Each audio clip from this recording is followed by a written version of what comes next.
It began in the autumn of my 13th year, in the musty stacks of the school library, where I found a yellowed magazine article slipped between the pages of a book on colonial architecture.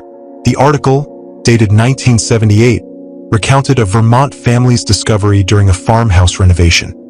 A secret chamber behind their basement wall, its door concealed by a false panel. Inside, they found relics of the 1840s. A trunk of moth-eaten woolen dresses, a rusted carpenter's saw, a leather-bound diary with entries trailing into madness, and a porcelain doll, its eyes chipped but gleaming with an eerie fixity. The objects were mundane in isolation, yet together they wove a narrative of a life hidden, sealed away, inches from the family's daily routines. The discovery wasn't about the artifacts alone. It was about what they implied, that the walls we trust, the floors we tread, are not immutable truths but veils, thin and treacherous, concealing histories that breathe just beyond our sight. This revelation rooted itself in my mind, a weed that choked out other interests. Houses, I realized, were not mere shelters but repositories of secrets, their surfaces a plaster facade over a labyrinth of the unseen. For 3 years, I devoured every account of hidden spaces I could find. I read of Prohibition-era speakeasies in Chicago, their entrances masked by sliding bookshelves, the air still heavy with the phantom scent of illicit gin. I studied priest holes in Elizabethan manors, claustrophobic compartments where Catholic clergy hid, their walls scratched with Latin prayers, the wood stained with sweat and fear. Forgotten fallout shelters beneath 1950s suburban lawns captivated me, their concrete bunkers stocked with rusted cans of Spam and Geiger counters frozen at zero, as if time itself had been entombed. Each story deepened my conviction that the ordinary world was a lie, a fragile construct over a substratum of secrets waiting to be pried open. My obsession found its focus in our house, a 1930s colonial in a quiet town in upstate New York, purchased by my parents when I was 10. The house had endured multiple renovations, each leaving scars in its floor plan. A staircase that led to a blank wall, a window that opened onto brick, a hallway that seemed to shrink with every measurement. I armed myself with a tape measure, a Christmas gift from Dad, and a spiral notebook I filled with sketches and calculations. I measured every room, every hallway, tracing the house's contours like a cartographer mapping an uncharted continent. The second floor was the anomaly, a riddle that refused to resolve. Between my sister Lisa's bedroom and the hallway bathroom, 3 feet of space vanished into a void. I calculated and recalculated, the numbers defiant. The exterior dimensions of the house, 42 feet wide, did not align with the interior, which measured only 39 feet across that section. The gap was real, a silent challenge to the rational world my family inhabited. I raised the issue at dinner 2 years ago, my notebook open to a diagram of the second floor. "There's unaccounted space behind Lisa's wall," I said, pointing to my measurements. 3 feet, maybe more. Mom, a high school biology teacher with a penchant for empirical clarity, sighed. "Not every house is perfectly square, John. Walls aren't always uniform. There's insulation, plumbing, ductwork." Her tone was patient but edged with dismissal, as if my fixation were a phase, like collecting baseball cards. Dad, a structural engineer who approached life with the precision of a blueprint, nodded. "Old houses have quirks. That space is probably filled with retrofit materials from the 50s or 70s. Nothing mysterious about it."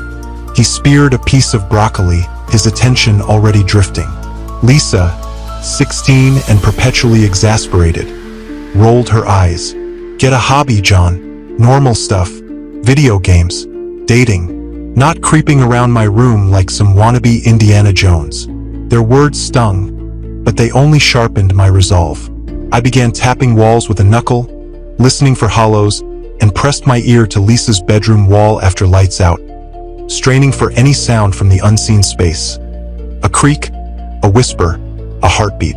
I filled notebooks with blueprints, theories, and clippings from library microfiche.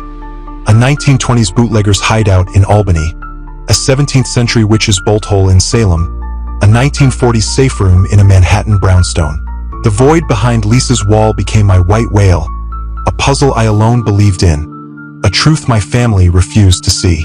In the spring of my 16th year, opportunity arrived like a gift from the fates. Mom and Dad announced a weekend conference in Chicago, a rare professional obligation that would take them away from Friday morning to Sunday evening. Their instructions were a familiar litany. Complete homework, memorize emergency contacts, keep the house tidy, and with a pointed look at Lisa, absolutely no parties. They said nothing about cutting into walls, an omission I seized upon with the fervor of a zealot.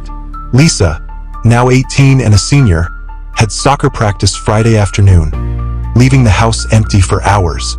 It was the perfect window, a chance to prove my theories or silence them forever. I stood in the garage at noon, the air thick with the scent of motor oil and sawdust. Dad's toolbox sat on a workbench, its metal surface glinting under the fluorescent light like a reliquary. The reciprocating saw tempted me, its serrated blade promising swift revelation, but it was too loud, too crude, a tool for demolition rather than discovery. I chose instead a utility knife with a fresh blade, a pry bar for leverage, and a small handsaw, tools for precision, for peeling back the house's skin without tearing its flesh.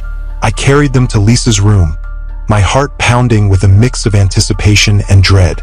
Lisa's room was a study in controlled chaos. Soccer trophies lined a shelf, their gold-plated figures dulled by dust. A blue comforter lay rumpled on her bed. A pile of laundry spilled from a hamper. The wall in question stood opposite her window, its cream paint unmarred except for a faint scuff from her desk chair. I'd studied its stud pattern weeks earlier, using a stud finder borrowed from Dad's toolkit, and marked a section between studs with faint pencil dots, invisible unless you knew to look. This would be my entry point, a surgical incision into the house's secrets. I pressed the utility knife into the drywall, the blade biting with a satisfying crunch. Dust drifted like snow, settling on Lisa's bed and hardwood floor. I carved a careful square, 2 feet by 2 feet, working slowly to minimize damage. The drywall yielded easily, but the wooden laths beneath were stubborn, their grain dense with age. Hours passed, my arms burning as I sawed through each lath, the handsaw's teeth catching on knots. Sweat soaked my t-shirt, and drywall dust coated everything. Lisa's comforter, her dresser, the carpet, despite my efforts to contain it with a tarp. The work was slower than I'd imagined. Each lath a battle, the dust a relentless fog that stung my eyes and throat. By late afternoon, the whole was a jagged rectangle, its edges raw. I paused, wiping sweat from my brow, when the front door clicked open. Lisa's footsteps climbed the stairs, her voice carrying through the house. "John, did you order pizza? I'm starved." She froze in the doorway, her sports bag thudding to the floor. Her eyes widened, taking in the chaos. Me, kneeling amid drywall scraps, saw in hand, a ragged hole in her wall, her room dusted white as if by a freak snowstorm. "What the hell are you doing?" I raised my hands, defensive, the saw dangling. "I know how this looks. It looks like you destroyed my wall. I can fix it before they get back." But look, I was right. I grabbed my flashlight and aimed its beam into the hole. "There's something back there." Lisa crossed her arms, her anger warring with skepticism. "Probably mice and insulation. Or termites. Great job, genius. See for yourself." She hesitated, her usual confidence faltering, then knelt beside me, her soccer cleats leaving dusty prints. I angled the flashlight into the gap. "Wait," she said, her voice softening. "That's not just a wall cavity." The beam revealed emptiness stretching far beyond what any wall should contain. A space that defied the house's geometry, extending into darkness where only studs and insulation should have been.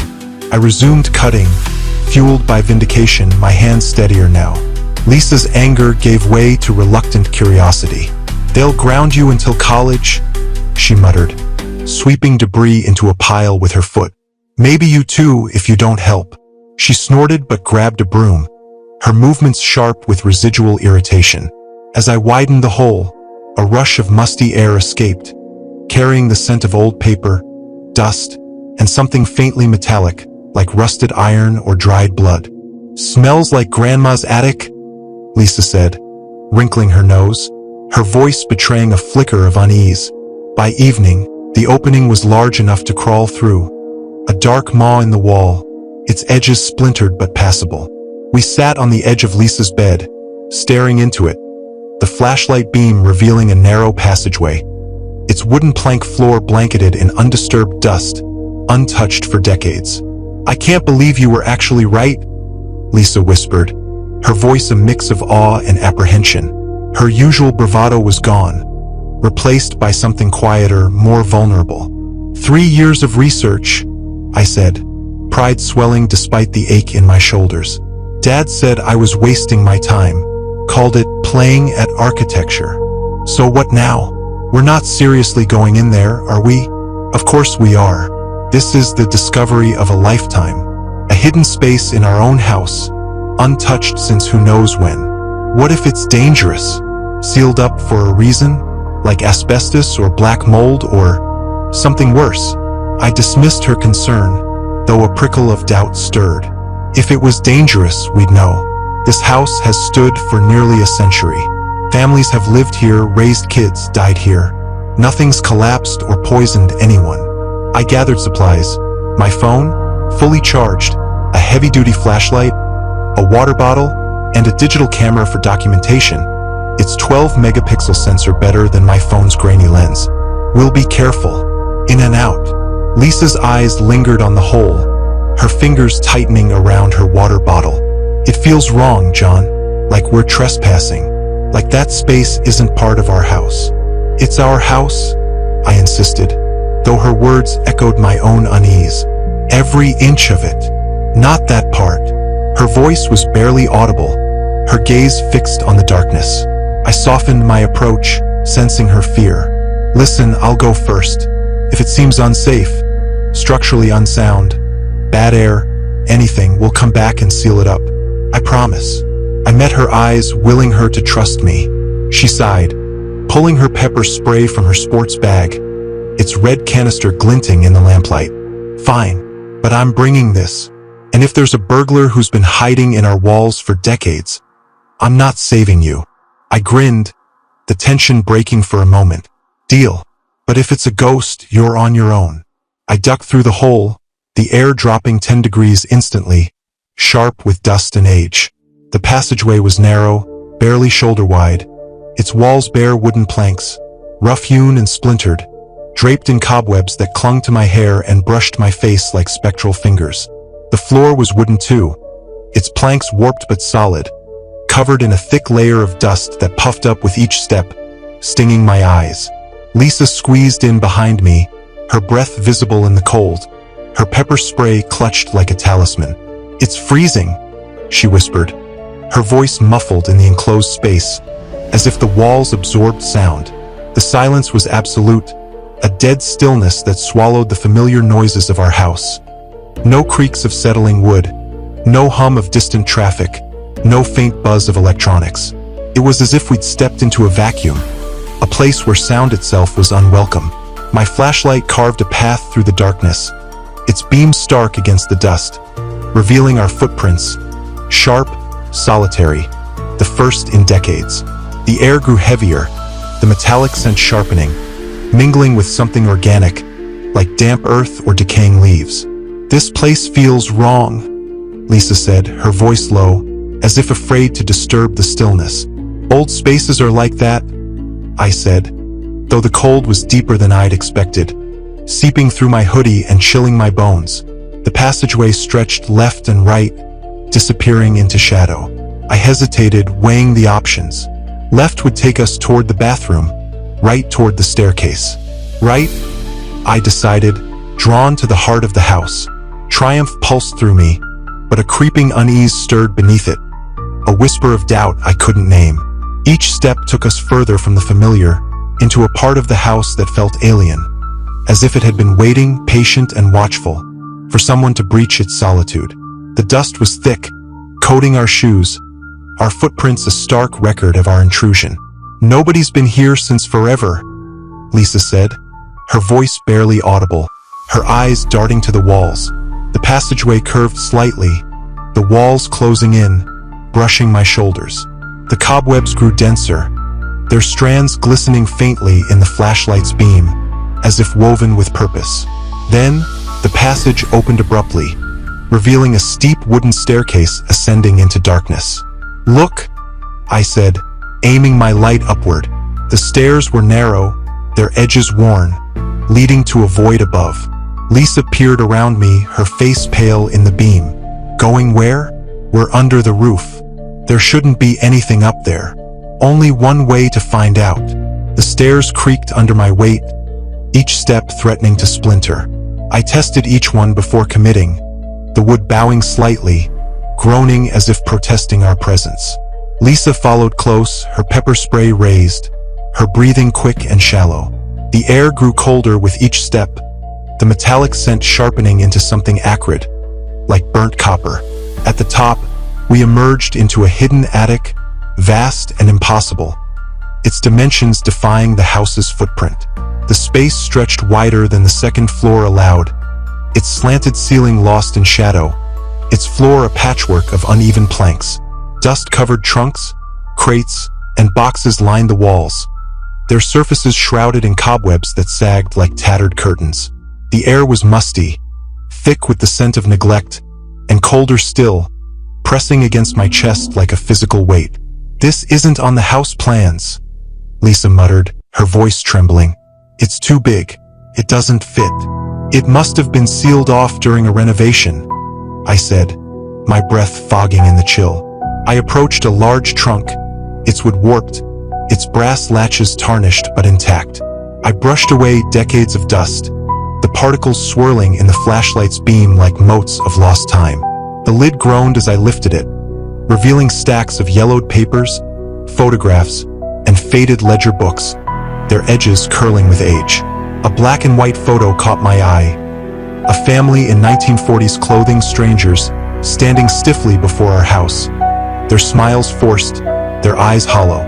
The man, thin and severe, clutched a briefcase. The woman beside him held a child's hand, her face half-turned, as if glancing at something off-frame. "Previous owners," I guessed, my voice echoing faintly in the vast space. I sifted through the documents, building permits dated 1943 and 1944, renovation plans for the second floor, invoices for concrete and steel. "This is when they closed it off," I said, holding up a blueprint. "They redid the entire second floor, sealed this section. Look, structural reinforcement, but no mention of this attic."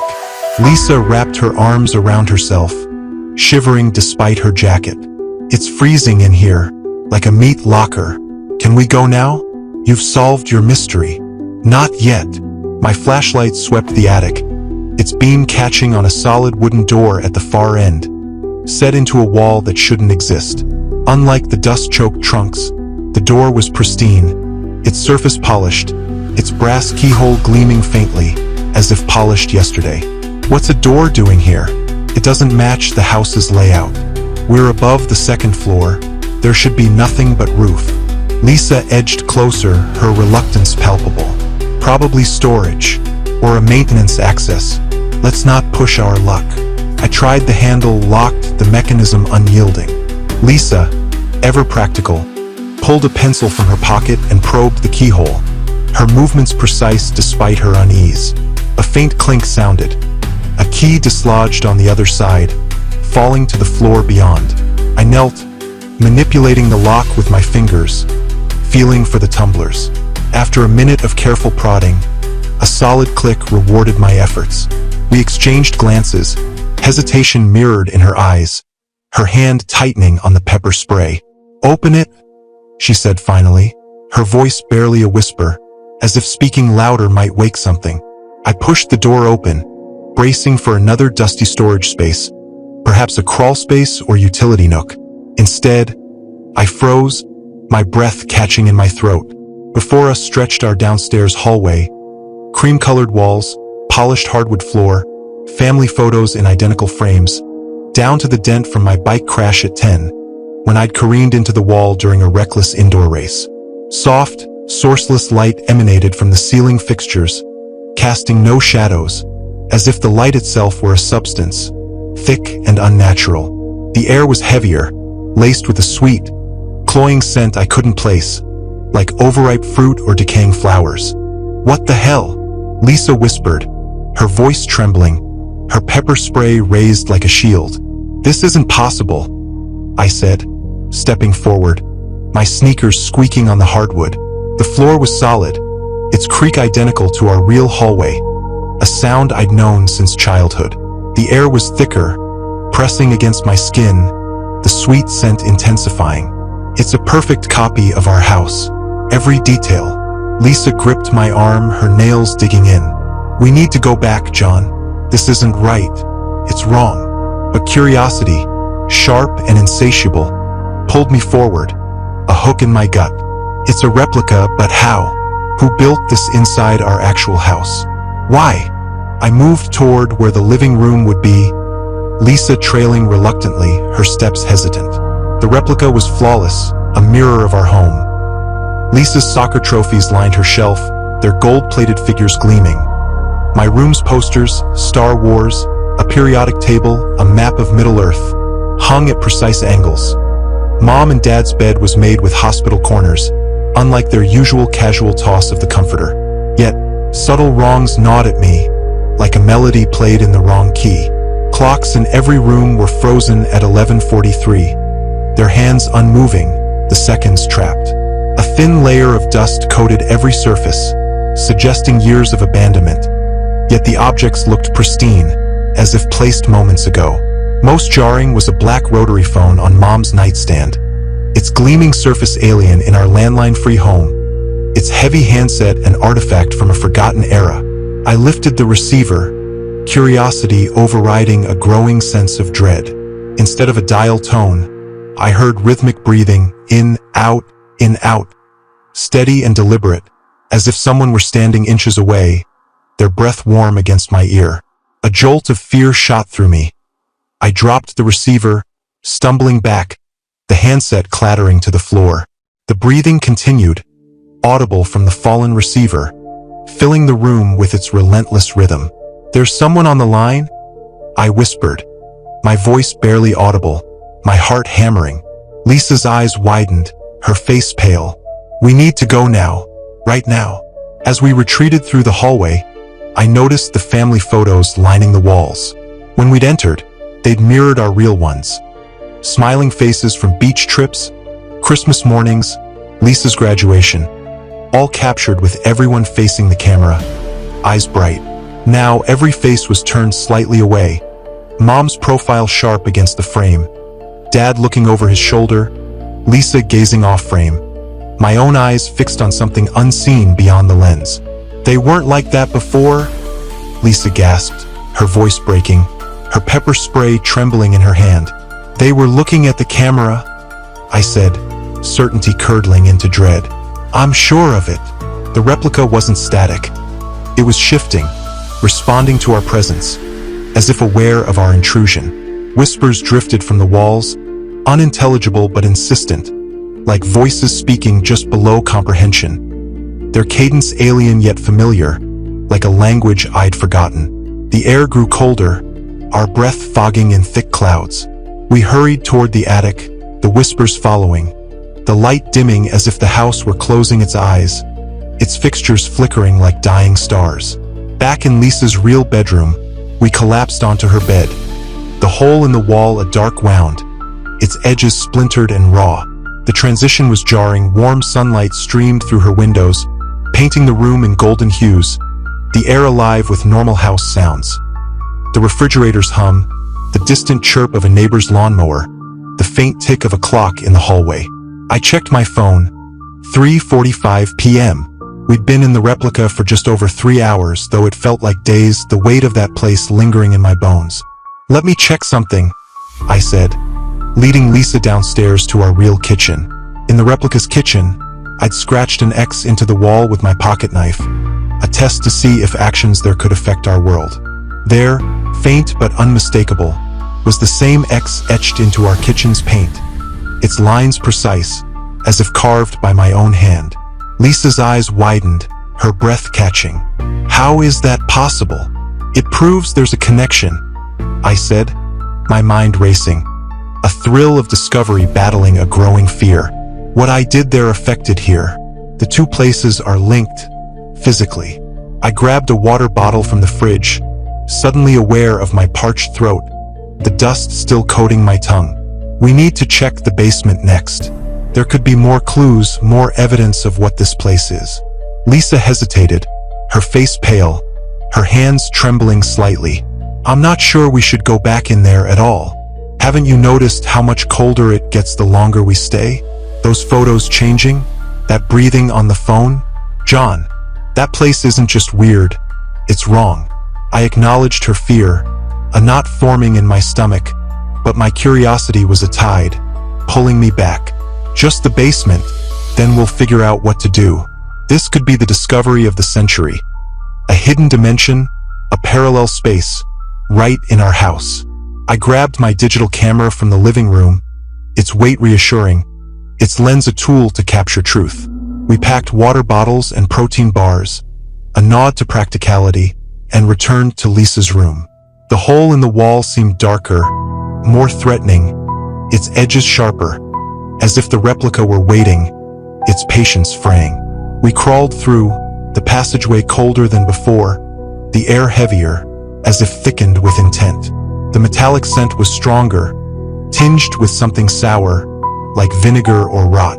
Our flashlight beams seemed weaker, their light swallowed by the darkness. The dust was thicker, clinging to our clothes, our skin, as if marking us. We moved quickly, retracing our steps to the attic and down the replica's stairs, the whispers returning, fainter but more numerous, a chorus just beyond comprehension. Our real basement was Dad's workshop, a cluttered haven of tools, half-finished bookshelves, and storage bins filled with holiday decorations. The replica's basement was starkly different. A single, empty concrete room, its bare walls unmarred except for one. A wooden chair, simple and worn, sat in the center, facing a wall covered in faint, desperate scratches. Don't stay after dark. Don't stay after dark. Don't stay after dark. The words repeated in tight, frantic loops, carved by trembling hands. The concrete chipped and grooved as if the writer had clawed until their fingers bled. The air was colder here, the sweet scent replaced by something acrid, like burnt hair. This doesn't match our basement at all, Lisa whispered, her voice trembling, her pepper spray raised as if expecting an ambush. What is this place? I approached the chair, my camera raised, its shutter clicking in the silence. Completely different. This isn't a storage space or a workshop. It's something else. The scratches seemed to pulse in the dim light, a warning etched by someone who'd lingered too long, who'd seen what lay beyond the replica's facade. Let me take pictures, I said, documenting the chair, the wall, the words. The camera's flash illuminated the room in harsh bursts, casting shadows that seemed to shift when I wasn't looking. Lisa hovered near the stairs, her eyes darting to the corners. Hurry up, John. This place is giving me the creeps. I snapped a few more photos, then joined her. Okay, let's check upstairs one more time, then we'll go. I want to grab some of that white powder from the kitchen for analysis. In the replica's kitchen, we'd found cabinets filled with identical glass jars containing a fine, shimmering white powder, unlike anything I'd seen. Too fine for flour, too luminous for ash. Lisa nodded reluctantly, her lips pressed tight. In and out. Okay? No detours. As we climbed the stairs, the temperature plummeted, our breath forming thick clouds that lingered in the air.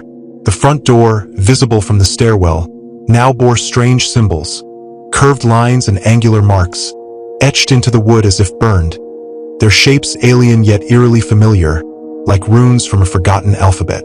Those weren't there before, Lisa whispered, her voice barely audible. I raised my camera, photographing them, my hands shaking. Reviewing earlier photos on the camera's screen, I froze. Indistinct figures stood in doorways and hallways, their forms blurred, their faces featureless, unseen when I'd taken the shots. Lisa, look, I said, showing her the screen, my voice tight. She gasped, stepping back. Those weren't there. I would have seen them. We were right there. The kitchen was worse. The jars of white powder had rearranged themselves on the shelves. Their order shifted impossibly, as if moved by unseen hands while we were in the basement.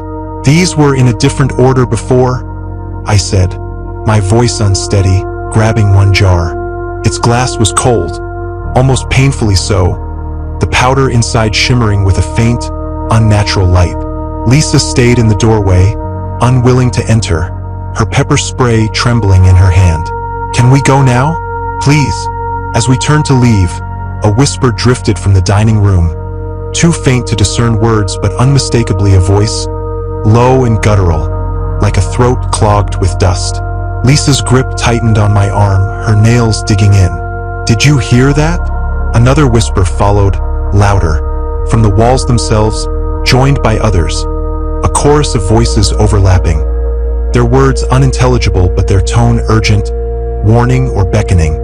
I couldn't tell. The light dimmed, shadows deepening in corners, pooling like ink. Cabinets slammed open with a deafening crash, white powder spilling from the jars in impossible quantities, pouring onto the floor like a flood. The powder moved, swirling across the linoleum, forming distinct patterns. Footprints, heavy and deliberate, tracking toward us. "Run!" I shouted, my voice breaking. We bolted through the dining room, cabinets crashing behind us, the slams echoing like gunshots. The temperature plummeted, my fingers numbing, my breath a thick cloud that stung my throat. Whispers filled the hallway, a cacophony of voices speaking just below comprehension, as if the house itself were alive, its walls pulsing with intent. We reached the attic, the door to our world visible but wrong. Its frame was contracting, the opening narrowing like a closing mouth, the wood creaking as it shrank. Lisa squeezed through, her shoulders scraping the edges, and I followed, the frame clawing at my back, the space barely a foot wide. I tumbled into the passageway, turning just in time to see the door seal itself. It seemed vanishing as if it had never existed. We scrambled through the passage, the dust choking, the cold biting, and collapsed in Lisa's bedroom, our breaths ragged. The hole in the wall loomed, a dark wound, its edges sharper, as if the replica were straining to reach us. We dragged Lisa's desk and bookshelf across the room, barricading the opening, the furniture's weight a flimsy shield against what we'd seen. "What is this place we found?" Lisa whispered, standing by the window, as far from the wall as possible, her arms wrapped around herself. "Something we shouldn't have disturbed," I admitted, the jar of white powder heavy in my pocket, its cold seeping through my jeans. The basement's warning echoed in my mind. "Don't stay after dark." My phone read 5:30 p.m. Sunset was less than 2 hours away. "We need to figure this out before dark."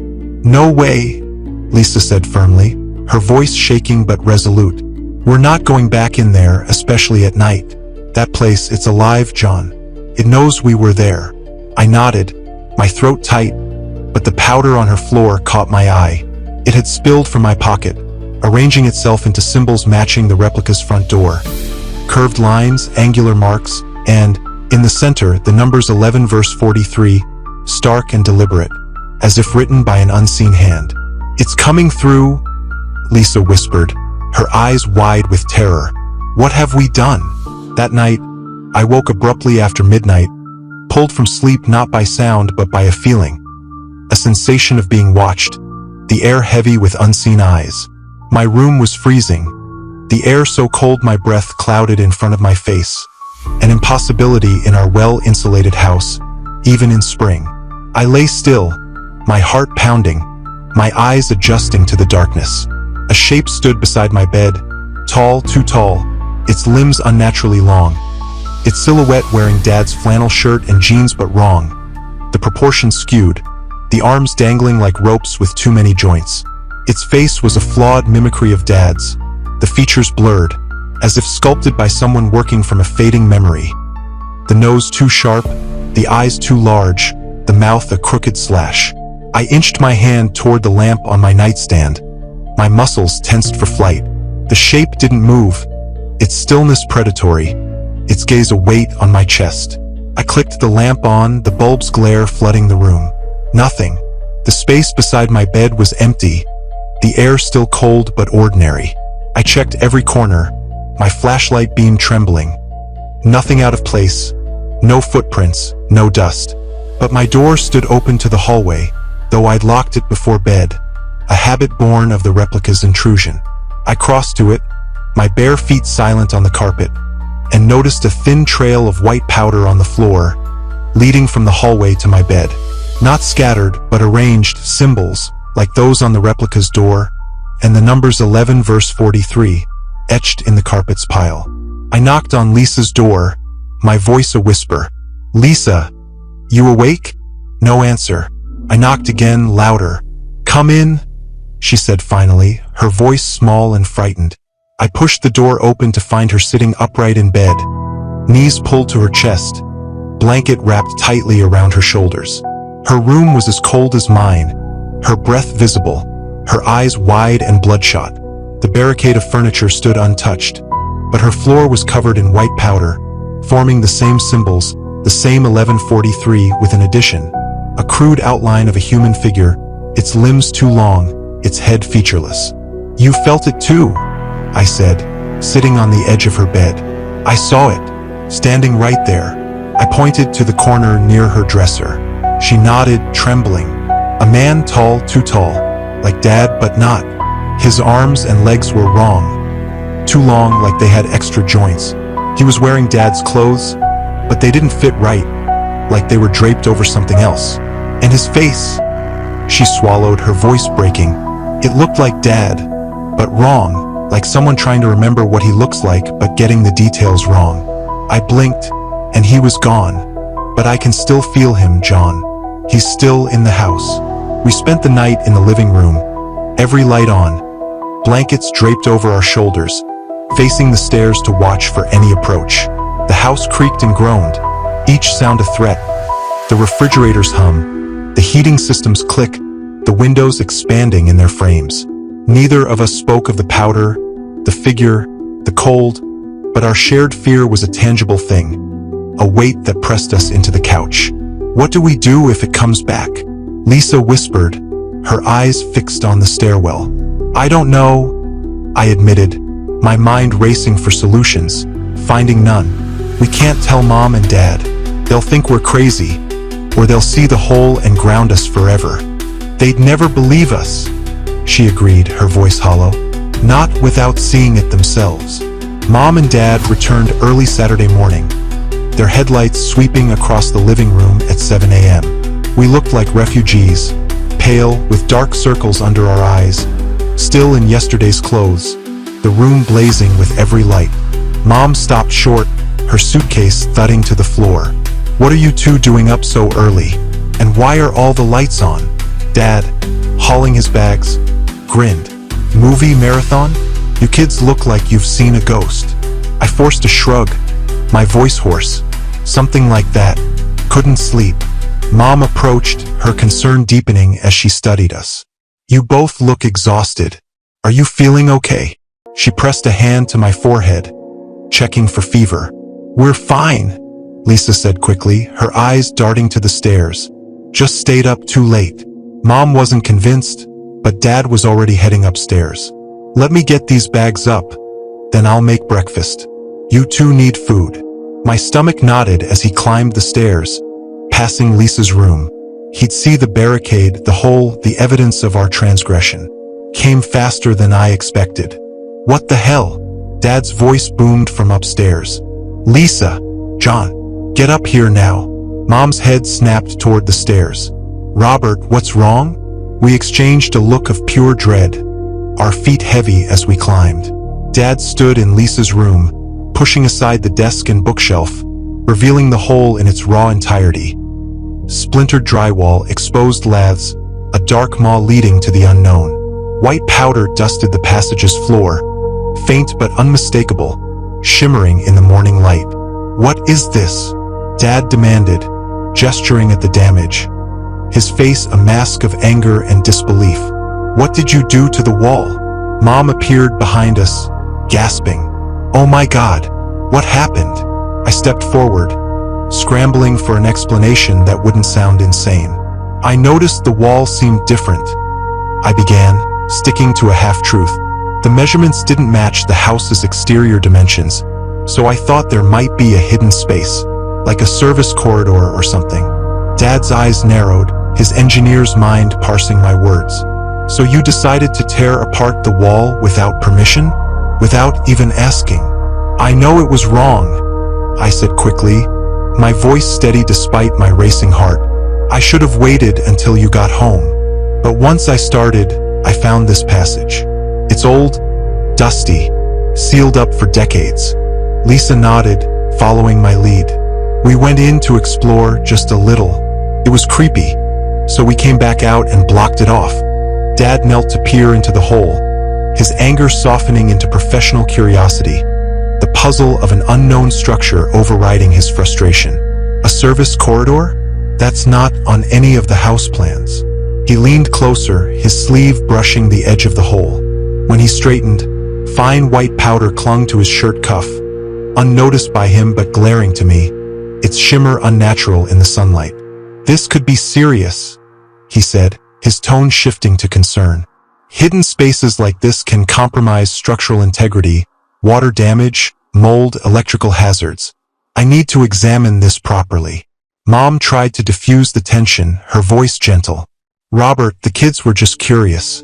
Though you two should have known better than to damage the house. Dad wasn't listening, his eyes fixed on the hole, his expression oddly blank, as if a switch had flipped. When he turned to face us, his movements were slow, deliberate, his pupils slightly larger, his smile delayed, as if rehearsed by someone unfamiliar with human expression. I'll need to check how far this extends, he said, his voice normal but off, like a recording played at the wrong speed. This needs immediate attention. Robert, you just got home, Mom said, frowning. This can wait until after breakfast. Some rest. No, he said firmly, his gaze returning to the hole. Structural issues can't wait.